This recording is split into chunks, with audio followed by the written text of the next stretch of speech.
Good morning, everyone. It's September 28th, 2018. I'm Eric. How's everyone doing? I hope you're well. I'm here at Blacklisted News.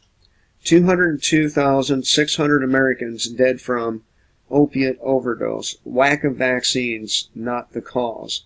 Now, I don't even understand why they put lack of vaccines, not the cause. It makes no sense in this context. But, now,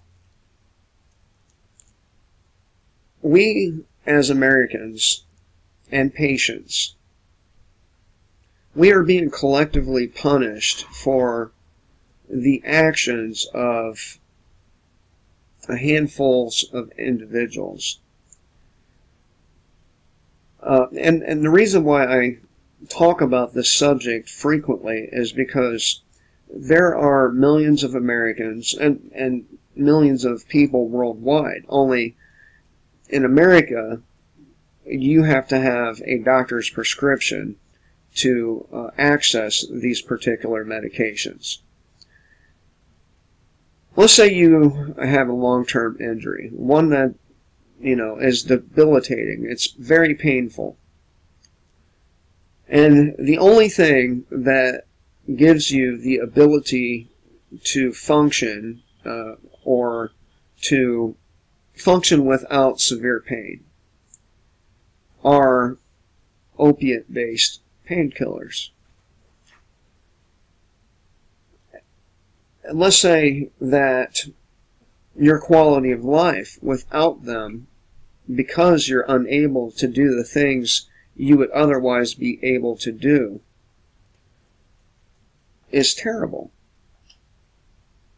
Why should the rest of the people in this country suffer severe pain because some heroin addicts decided, or dealers decided, that they wanted to give the heroin a boost in strength by adding some fentanyl to it? Now, 202,600 Americans seems like a very large number, right? But that number is across 15 years. Or, I'm sorry, 13 years. Okay? 13 years, 202,600 people have died from overdosing. And they're not adding that most of those overdoses, yes, people do overdose on painkillers, the Lortabs, Percocets, but the number of people overdosing on them compared to fentanyl and heroin is minute. So I did some math, and I divided 202,600 by 13. And that turned out to be 15,585. And we can go ahead and round that up to 16,000 people per year, right? Per year. So when you compare 15,000 or 16,000 people per year dying from overdoses to, say, the deaths caused by alcohol or cigarettes or car accidents, you will see that the number of people dying from overdoses from painkillers is minute in comparison to the death tolls of all those other things. And then, of course, you have the medical industry itself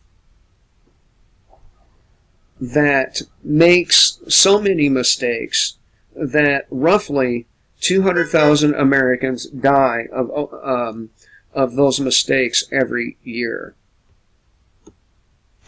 So you see, what they claim to be a crisis is really no crisis at all. And the ridiculousness of these claims is staggering.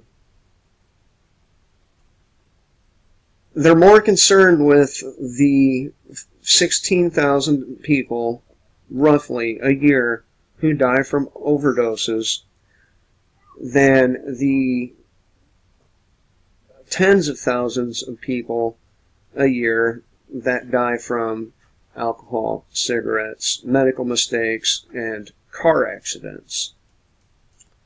So, and don't let these stupid articles and these stupid people fool you into thinking that this is some massive die-off due to opiate overdoses. And this is not the case. Way, way, way, way more people are killed by the things I mentioned than any of these pills. It's ridiculous. So, anyway, I thought I would share this with you because there's a big smear campaign going on against people who need these things. And by the way, if you're in constant pain, and I've experienced this myself, it does other things to you, okay?